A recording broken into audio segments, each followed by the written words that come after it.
made you confident in the beginning to believe that you could do it? My parents.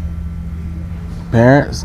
Yeah, like me, like my heart and my soul. Some just my heart and my soul.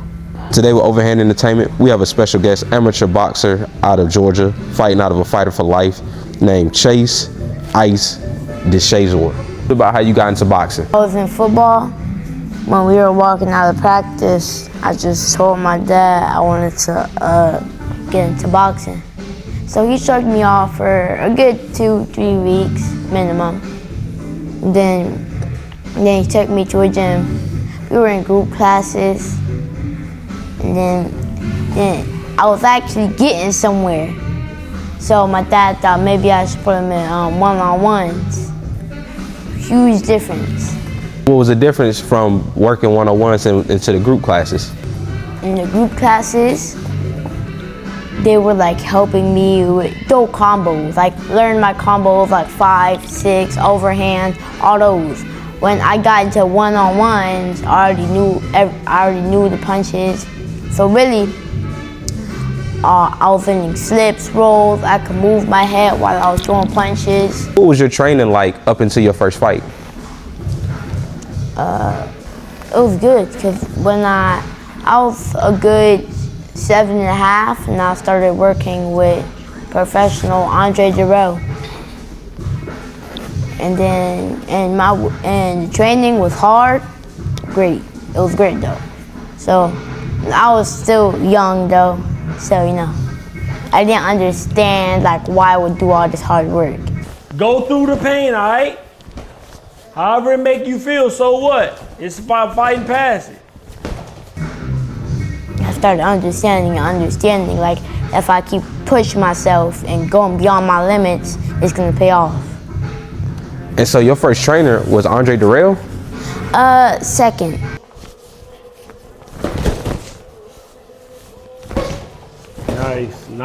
Nice. Chris Jazz, boy. Your second trainer? Yeah. So how does it feel to be that new into boxing and have a trainer at the magnitude of Andre Dirrell? Me and my dad I barely even knew who he was. My dad just brought me to him. He just introduced me to him.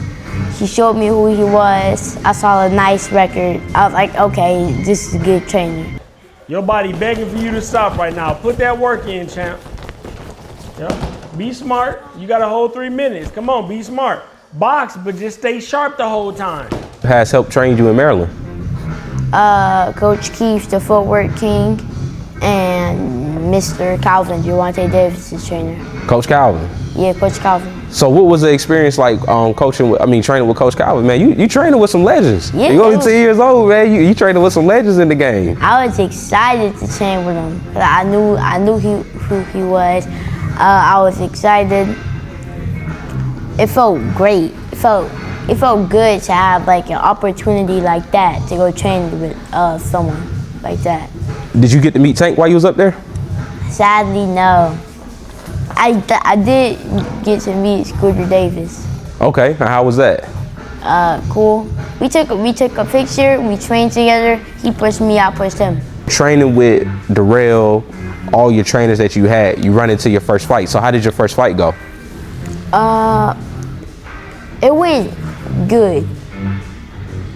Good. That's what I'll say. It went good. I just need to be more aggressive. And did you come out victorious in that bout? Nah. And what was your emotions like after coming up short in your first amateur bout? I felt angry and sad. Cause you know, when I lost, I had to put the medal on his neck. I was trying so hard to hold back them tears. So you didn't really like the formalities of kind of crowning your opponent after losing the bout. What had happened after you lost that first bout to lead you up to your second fight? Tough to spark.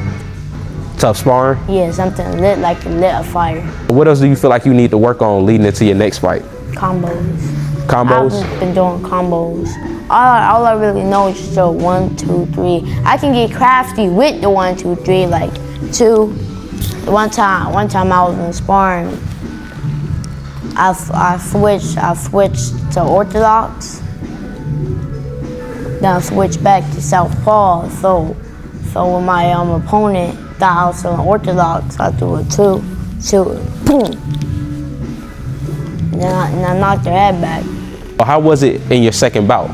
All I needed to do was just be more aggressive. That was in my head. Just be way more aggressive and stay technical. Don't lose control and listen to my coaches. Yeah, I mean, because you know, you was real poised during the fight.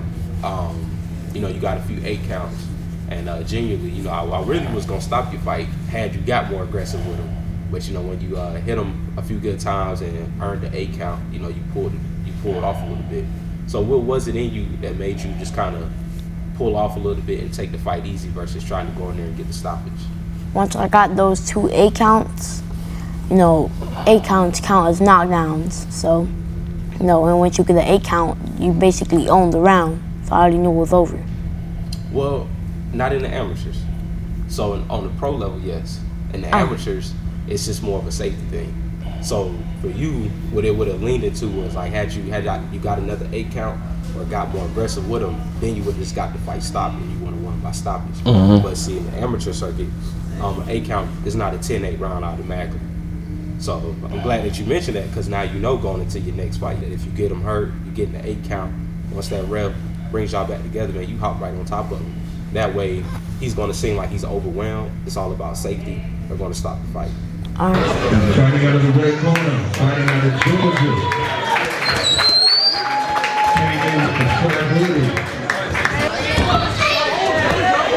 Neutral corner. 1, 2, 3. Neutral corner. Neutral corner. 1.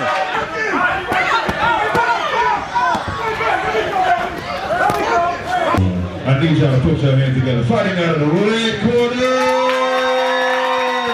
All right, touch it up. All right, turn around, Chase. Ice. All right, put your hands up. Put your hands up. Ice in the corner, man. All right, my boy. All right, go see the doctor. Hey, Blue, go see the doctor.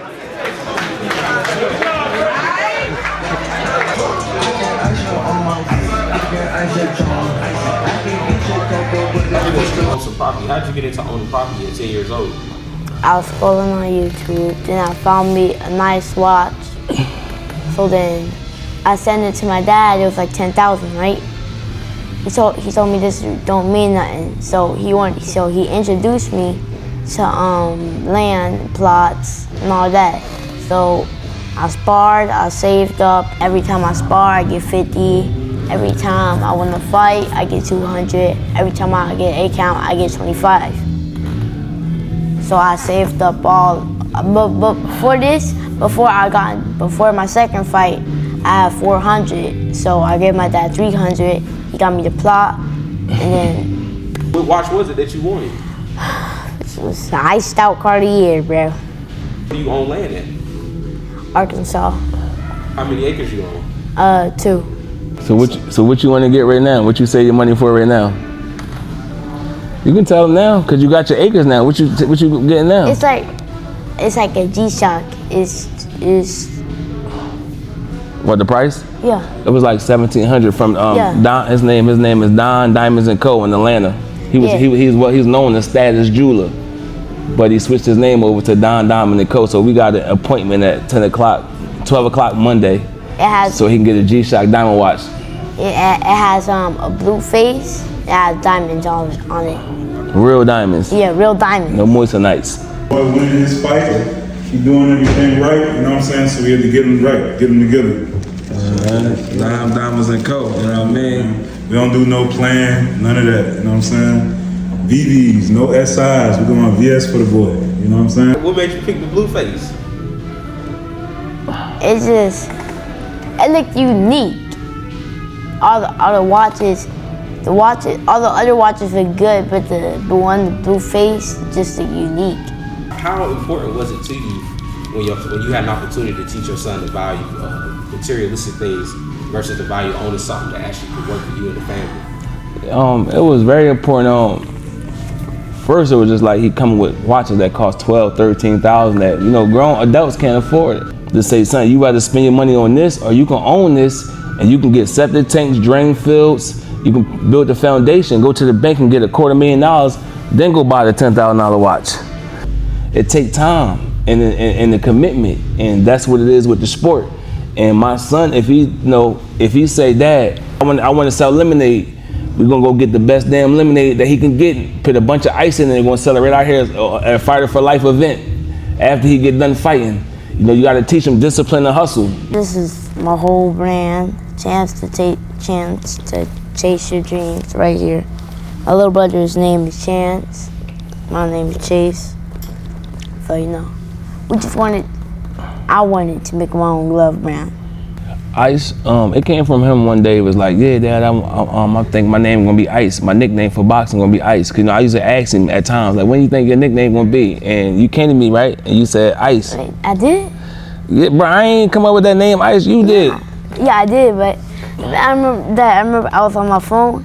I was playing a basketball game and I greened this shot.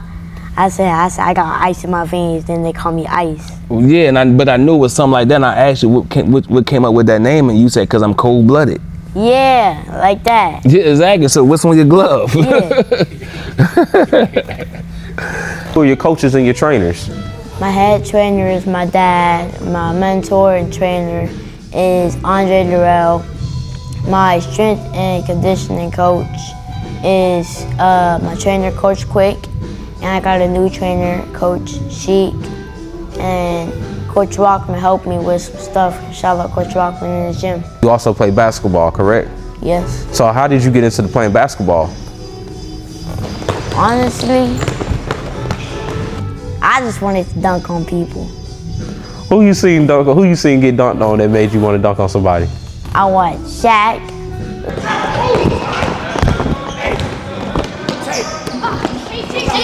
LeBron, Anthony Edwards, and John Moran.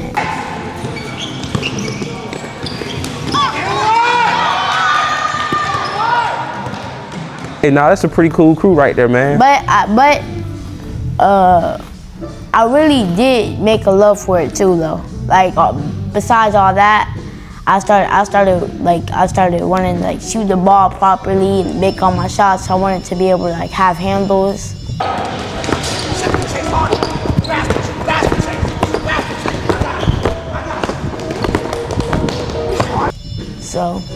So you put the same amount of energy that you put into boxing into basketball? Yeah. Do you have a favorite sport so far, or you like them both equally? That's boxing. I love boxing. So boxing is number one? Yeah. I train 10 times a week. Monday I got my basketball coach, Paul. Your parents don't have you here because they just want you to go run around. Your parents want you here because they want results. And then Dad, you train with me? Yeah, and then Tuesday I already told you, Coach Quick. Squeeze tight.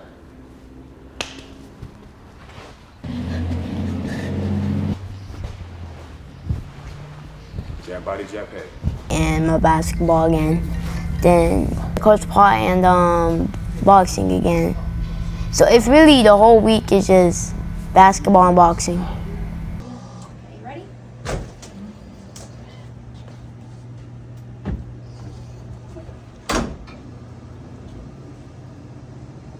This is my plate. Yeah, that is your plate. Ooh. Can't just go on the table. Y'all ain't no big bags like me. Do good, eat good. Pork chop. No, what? Is that pork chop? Wait. Lamb. It's lamb chop. Oh. Bro, you already know we ain't on that. I'm on that. Well, I ain't on that though. No, sir. Muslims don't eat pork. You know what I mean? Muslim with my dad.